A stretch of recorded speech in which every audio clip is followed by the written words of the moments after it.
Dulu, aku pikir kalau kita kerja keras, dunia bakal adil. Tapi ternyata, kerasnya hidup nggak peduli seberapa keras kamu bertahan. Hai, gue Ilma. Gue lahir dari keluarga yang mapan. Namun semenjak ayah gue meninggal, hidup gue mulai berubah perlahan hancur. Hidup gue yang mengubah gue untuk bisa mulai terbiasa dengar kata tang, hemat, sabar. Cuman sekarang, gue yang jadi tulang punggung keluarga. Sementara yang lain ya tinggal menggantung harapannya kepada gue. Tapi gue bisa berharap pada siapa? Ilma sudah mencoba melamar di berbagai pekerjaan, berjalan kaki keliling kota, senyum di hadapan HRD, dan bahkan Ilma selalu berpura-pura untuk kuat. Tapi nyatanya tidak ada yang berjalan dengan baik. Sementara itu, keadaan di rumahnya, adiknya butuh uang untuk sekolah. Ibunya menyuruhnya untuk selalu menutupi semua hutang mereka. Dan juga menyuruh Ilma untuk bisa memenuhi segala kebutuhan rumah. Lalu Ilma, bahkan dia tidak mengenali dirinya sendiri.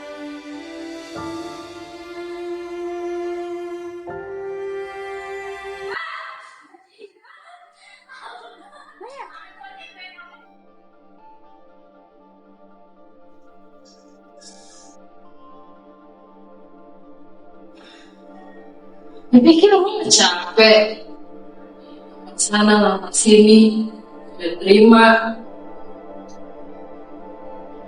Ini capek.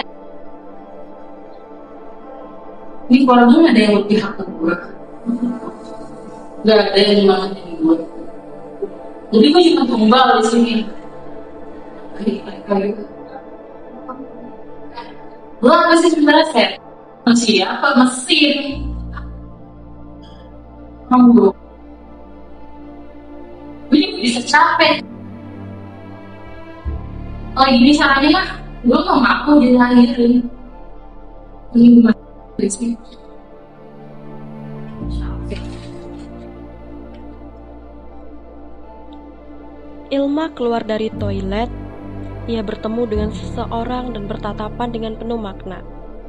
Ilma sudah lelah dengan semua yang dia lalui, dan dia juga bertekad untuk mengubah jalan hidupnya. Hidup tanpa beban, hidup yang bebas. Hidup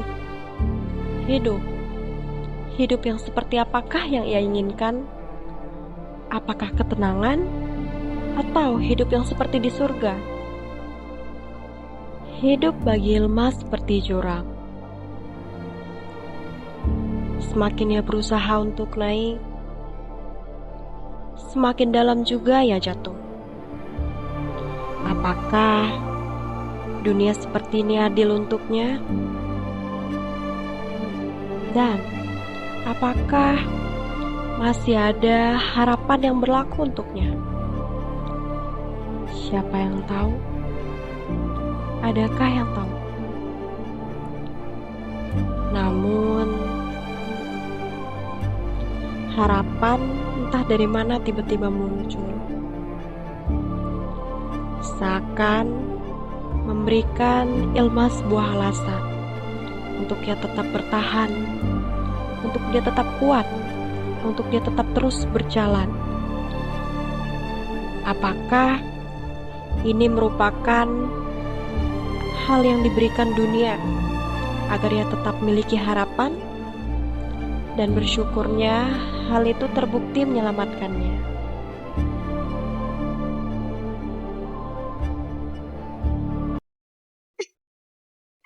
Coba lihat, kalian udah lihat video Ilma belum? Itu loh, dia katanya mau loncat dari gedung rooftop. Hah?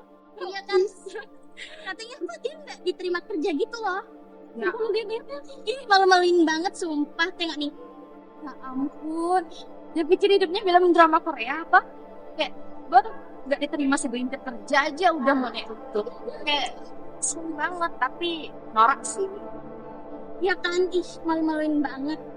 Aku tuh nggak habis pikir ya, kayak kita aja dari dulu tuh hidupnya juga nggak terlalu enak sih masalahnya, tapi nggak sampai segininya alay.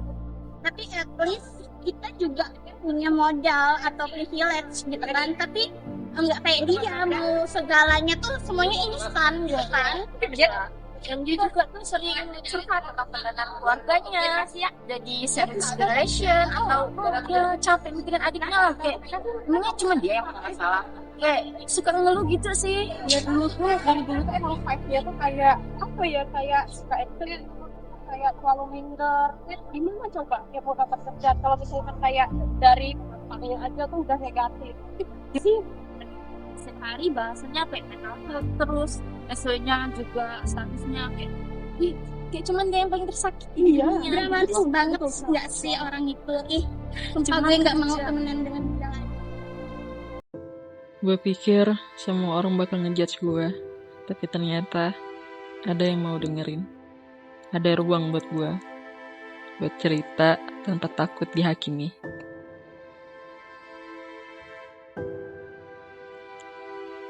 Satu, tunas memang tidak langsung menjadi sebuah pohon,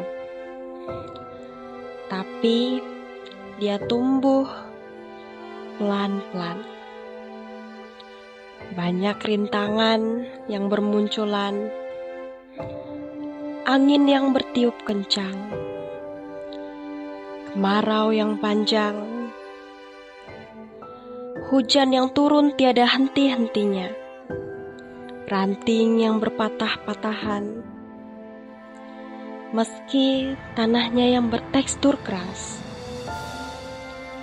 atau bahkan dengan matahari yang belum tentu selalu bersinar terang untuk menyinari setiap harinya. Namun karena dia berani untuk bangkit. Dulu gue pikir hidup ini cuma soal bertahan. Tiap hari tuh rasanya kayak nahan napas, nunggu kapan bisa lega, atau bahkan bisa nyerah. Tapi nyatanya, hidup bukan cuma soal bertahan. Hidup juga soal bangkit, soal nyari satu alasan buat tetap buka mata di pagi hari.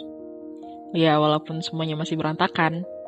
Dan harapan gak selalu datang dengan hal yang besar. Bahkan gak ada satu orang pun yang nyadar. Kadang dia datang dalam bentuk yang paling kecil. Kayak seseorang yang nanya, "Kamu baik-baik aja?" Atau bahkan segelas air waktu kamu lemas. Satu senyuman, atau bahkan suara hati kecil kamu yang bilang, "Coba lagi ya." Hari ini gue masih belum punya semuanya. Tapi gue punya satu hal, keberanian buat mulai lagi. Dan buat sekarang, itu cukup.